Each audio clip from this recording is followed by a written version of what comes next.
प्रयागराज में जारी महाकुंभ में तीनों अमृत स्नान संपन्न हो चुके हैं। अब अखाड़ों के साधु संत प्रयाग से काशी की तरफ प्रस्थान कर रहे हैं। काशी में साधु संतों का आगमन शुरू हो गया है। प्रयागराज में महाकुंभ की भव्यता के बाद अब वाराणसी के गंगा घाटों पर भी कुंभ जैसी आध्यात्मिक रौनक देखने को मिल रही है। यहाँ विभिन्न अखाड़ों के संतों ने डेरा जमा लिया है और साधना में लीन हो गए हैं। बता दें कि विभिन्न अखाड़ों के साधु संत प्रयागराज में कुंभ में पावन संगम में डुबकी लगाने और तीनों अमृत स्नान के बाद सीधे महाशिवरात्रि से पहले वाराणसी पहुंचते हैं। काशी की गंगा घाटों पर पहुंचे साधु संत अपनी परंपरागत साधना करते हैं। दरअसल काशी संपूर्ण आध्यात्मिक साधना का केंद्र है और जब तक यहाँ प्रवास नहीं किया जाता तब तक महाकुंभ का महत्व पूरा नहीं होता।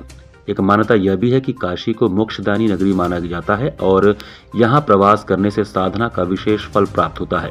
हरिद्वार, प्रयागराज, उज्जैन और नासिक के कुंभों की तरह काशी भी आध्यात्मिक रूप से उतनी ही महत्वपूर्ण है, क्योंकि यह भगवान शिव की नगरी है। काशी पहुंचने के बाद साधु संत सबसे पहले काशी कोतवाल भैरव महाकाल जी के दर्शन करते हैं। उसके बाद काशी विश्वनाथ महाराज के दर्शन करते हैं। भगवान शिव के दर्शन करने के बाद संत गंगा किनारे साधना में लीन हो जाते हैं। साधु संत महाशिवरात्रि तक काशी में ही रहेंगे। 26 फरवरी को भोलेनाथ की शादी की बारात में शामिल होंगे। उसके बाद काशी से बारात का प्रसाद लेकर अपने स्थान की ओर प्रस्थान करेंगे। महाकुंभ के बाद प्रयाग से काशी आना देवलोक से मृत्युलोक में वापस आना माना जाता है। महाशिवरात्रि तक साधु संत गंगा घाट पर ही प्रवास करेंगे। इस दौरान संत गंगा मैया किनारे तपस्या और साधना करते हैं। महाशिवरात्रि के दिन संत गंगा स्नान करते हैं और बाबा विश्वनाथ के दर्शन करते हैं। इसके पश्चात सभी अखाड़ों के सन्यासी अपने मूल स्थान को लौट जाते हैं। तपस्या कर रहे हैं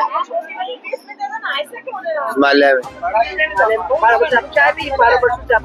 हाँ, चाय पीते हैं, सम टाइम टी पीते हैं। कोई भोजन, कोई पानी, कोई आहार हम नहीं करते हैं। हम सिर्फ चाय पीते हैं। हमारा चाय पीने का एक ये है क्योंकि हम इसे खुशी से पीते हैं और खुशी से सेवा करते हैं। हमें किसी चीज की कोई आवश्यकता नहीं पड़ती है। हमें सृष्टि में सिर्फ किसी चीज की कोई आवश्यकता ही नहीं है।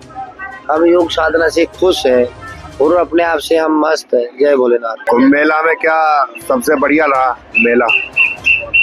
अच्छा विकास रहा है योगी महाराज की कृपा से और अच्छा सारा व्यवस्था रही बढ़िया साधु संतों के लिए। इतनी परेशानी महसूस नहीं हुई कुंभ में। और रही बात साधु संत लोग हर शिवरात्रि में आते हैं, तो मैं दरभंगा घाट पे ही बचपन मेरा बीत गया है। यह हनुमान मंदिर है, महादेव के मंदिर पे ज्यादा रहता हूँ मैं, सामने जो बना है। तो यहाँ पे मैं आज 2013 से मैं यहाँ पे आता हूँ दरभंगा घाट पे। 2013 में कुंभ का मेला लगा था, तब हमने नागा सन्यासी बने थे। तब हमारे गुरुजी ने दीक्षा दी थी काशी में, कहीं पे जहाँ पे मैं बैठा हूँ। तो यहाँ पे मैं चेला बन के तब मैं गया था अपने गुरु आश्रम, वहाँ मैंने सेवा की। तब मेरे को आज बहुत अच्छा लग रहा है।